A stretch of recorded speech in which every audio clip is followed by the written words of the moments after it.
Greetings, Earthlings! Welcome back to 7th Street. In the name of the Lord, what do you want? Women directors in the horror genre. It seems to be a really big topic these days. A lot of really talented female directors are blessing the silver screens with their films. But it's really not all that new. I mean, sheesh, Alice Blatch directed The Monster and the Girl over 100 years ago. Women have been directing horror films almost as long as men have. It's harder to come by, sure, but women filmmakers have always been around the studio systems. Talent is talent, and the studios are more concerned with making a quick buck. I mean, who cares who directs the movie? But what is a little more rare to come by is an old, low-budget indie horror film that's directed by a woman. I'm no expert, but as far as I can tell, The Ghosts of Hanley House may very well be the first ultra-low-budget indie horror film to be written and directed by a woman. Don't move. Just above your head, a black widow spider. Films being made independently of the studio system were a rarity in and of themselves in the 1960s. Getting yourself funding and a competent crew must have been next to impossible. Couple this with the fact that Louise Sherrill was an inexperienced female writer-director in a time where women were struggling to find their place in a male-dominated society. It's quite incredible that this film was made at all.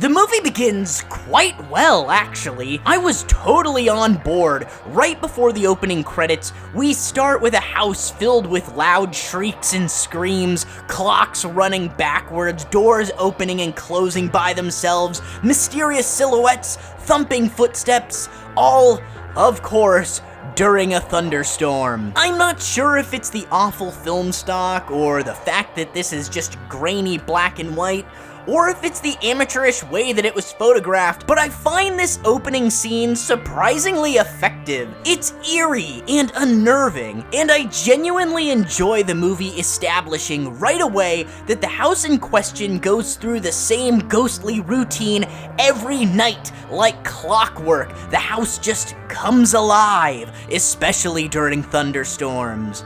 And then the credits roll.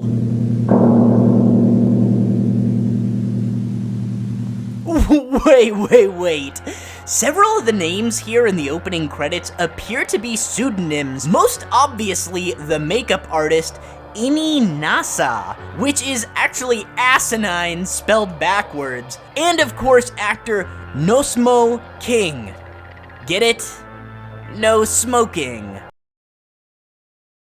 Soon we're at a little cafe watching a pair of friends make a nice friendly bet. One of the friends here owns the old Hanley place, which is the town's most notorious house and one with rumors of being haunted. Due to the rumors, he has been unable to sell the place, so instead he decides to make a bet with his skeptical pal to stay the whole night in the house, and in return, they'll trade cars, an MG for a nice Ferrari. My dad had an MG when I was a kid.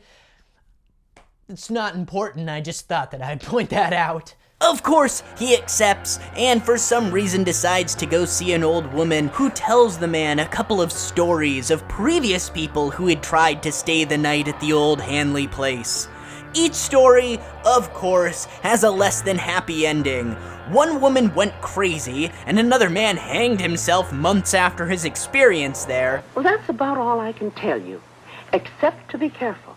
The man spending the night decides to gather up a group of his friends to stay the night with him, among which are some psychics and some other disbelievers. The actors here are really nothing to write home about. They are not very good. Even for indie horror standards, they're not very good.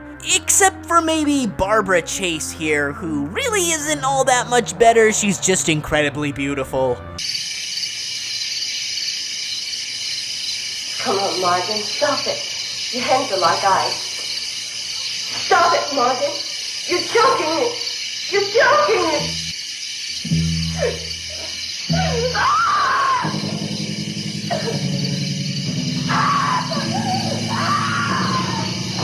The real showstopper of this film is the house itself. Some of the lighting setups give the inside this sort of spooky, abandoned charm that I just love. Each room is filled with antique furnishings, eerie statues, artifacts, clocks that run backwards, and weird old religious paintings.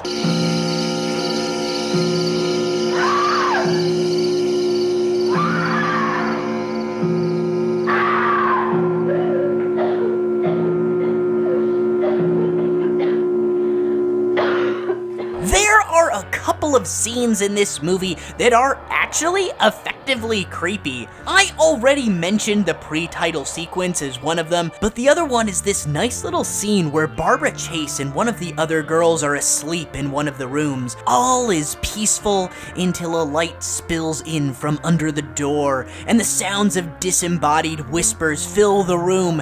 Entranced, Barbara Chase's character Sheila emerges from the darkened hallway and follows the whispers throughout the house.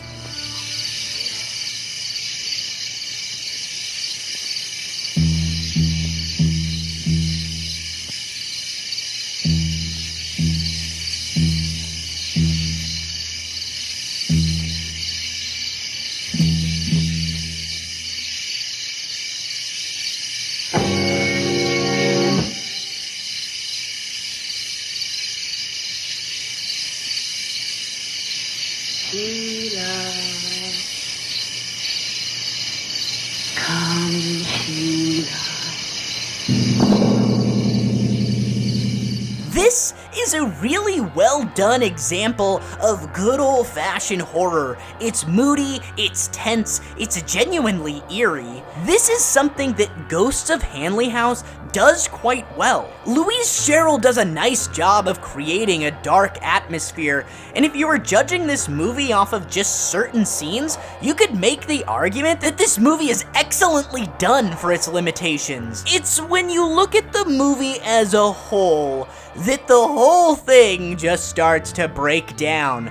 The story doesn't flow, and it almost comes across like Louise just had a number of ideas for creepy scenes, but really didn't know how she was gonna piece the whole thing together. Events just sort of happen. The camera fades to black, and then more things just sorta happen. Some of the scenes are effective, and some are not.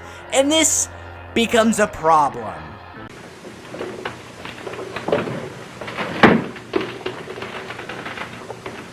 Well, where is it? It's gone.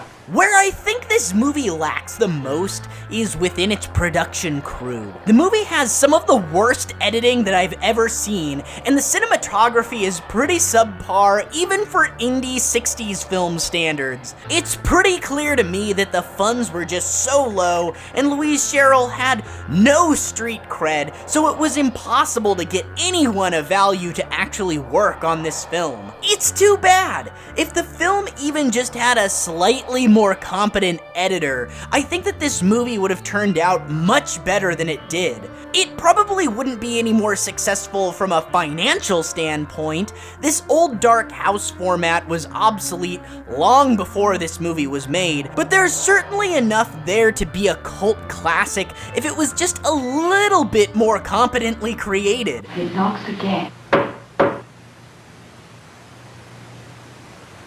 In the name of the Lord, what do you want? I made contact with... He doesn't want me. Perhaps it's Sheila. No. Don't be afraid. I'll tell you what to say. The twist at the end of this film is decent enough, and I honestly didn't see it coming. One of the members of the group turns out to be the reason for the hauntings at Hanley House. Turns out that as a kid, he and one of the Hanley boys witnessed the death of another child in the basement of the Hanley home, when the child fell into some wet cement where he was subsequently buried alive. The surviving Hanley boy decided to blackmail his friend, telling him that he would tell the police that he was the one that killed the boy and buried him in the cement all those years ago. This haunted the man for a number of years until he couldn't take it anymore and eventually butchered the Hanley boy and his girlfriend years later, leading to the vengeful spirits of Hanley House.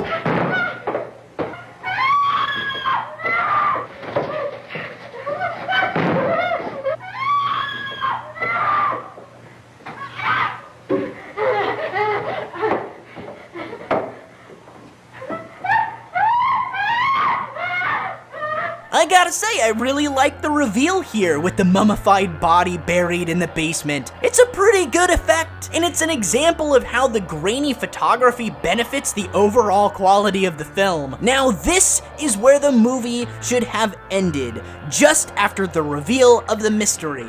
The fact that this movie meanders around for another 5 minutes is a prime example that the major problem with this movie is in the way that it was edited. We watch as our main characters take the remains of the body to a local cemetery and bury it. This is really not needed at all. It's clearly just here to stretch out the runtime. Okay? Yes, We could all do with a good cup of coffee. I'll make some.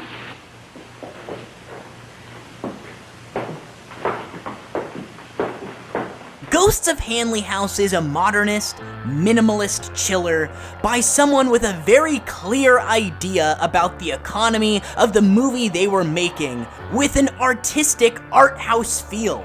Despite its flaws, it's a very enjoyable movie, good-natured with some genuine suspense. Hanley House leaves me with the impression of a movie that was actually designed to be frightening. It's a heartfelt horror movie, much unlike a lot of other horror films of its time. Flawless? No, not by a long shot, but pretty dang good considering the non-existent budget, inexperienced crew, and first-time female indie director. My hat goes off to Louise Sherrill. Thanks for the chills.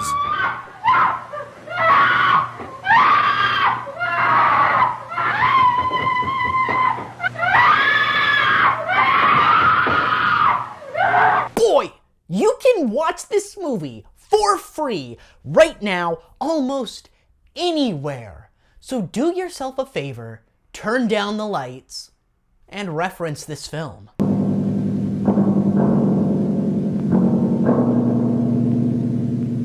He's dead.